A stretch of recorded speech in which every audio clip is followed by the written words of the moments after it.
Welcome to Neuro Frontiers on ReachMD.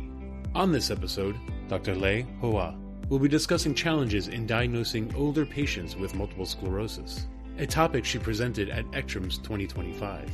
Dr. Hoa is the Director of Clinical Operations and Director of the Multiple Sclerosis Program at the Cleveland Clinic Ruvo Center for Brain Health in Las Vegas. Let's hear from her now. Aging complicates a differential diagnosis of multiple sclerosis mainly due to comorbidities. So as we get older, we just collect health issues and health problems. And a lot of these health issues and health problems can be confused for signs and symptoms of multiple sclerosis. And if we don't use it appropriately, then someone can either be misdiagnosed or the opposite, there could be delays in diagnosis of MS. So both are problematic, and therefore there needs to be special care and attention when we're approaching an older person who has concerns that we are worried about MS. We just have to be extra careful to ensure that it truly is due to MS and not due to some other process that is also typical with aging. In evaluation of older patients, where we mentioned that they had comorbidities and then they present with neurological symptoms, there's several MS mimics that come up. Primarily, it has to do with MRI findings. So when someone comes in and they have maybe some numbness or tingling, some headaches, some nonspecific symptoms, dizziness, and we do an MRI of their brain, we'll see small white spots. And these white spots can be read by a radiologist with a very broad differential, and they'll mention broad possibilities of everything under the sun that could be responsible for this. So they'll mention it could be, small vessel ischemic disease, it could be demyelinating, it could be infections. And without knowing the clinical story, the radiologists have to kind of be pretty broad to cover their bases. But then there's overemphasis on that demyelinating disease, and then therefore someone might be diagnosed with MS when it's not really appropriate.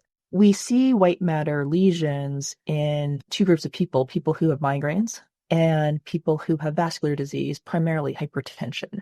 And we know that white matter disease just increases with age. So if you take large studies of populations and you do MRI serially over time, we see that the number of these non-specific white matter spots just increases in a normal, healthy population.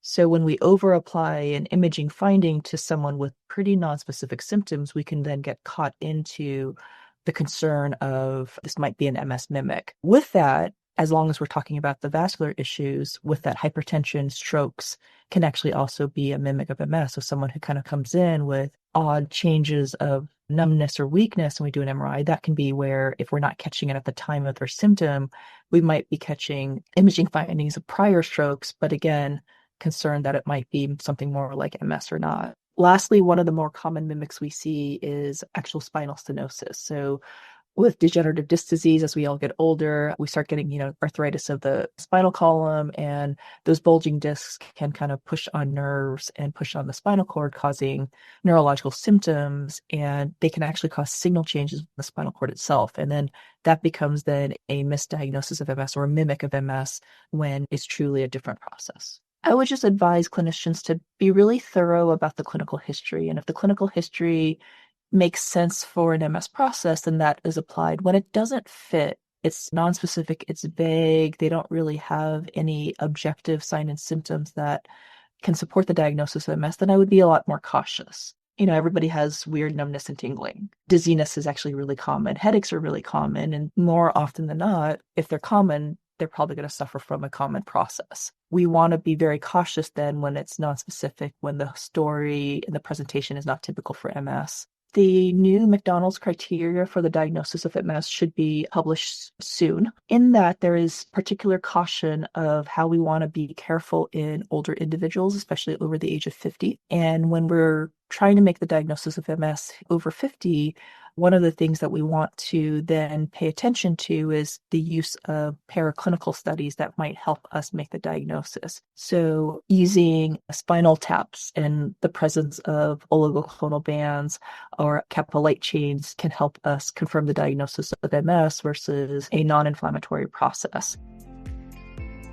That was Dr. Lei Hoa discussing challenges in diagnosing MS in aging patients, which she spoke about at ECTRIMS 2025. To access this and other episodes in our series, visit NeuroFrontiers on ReachMD.com, where you can be part of the knowledge. Thanks for listening.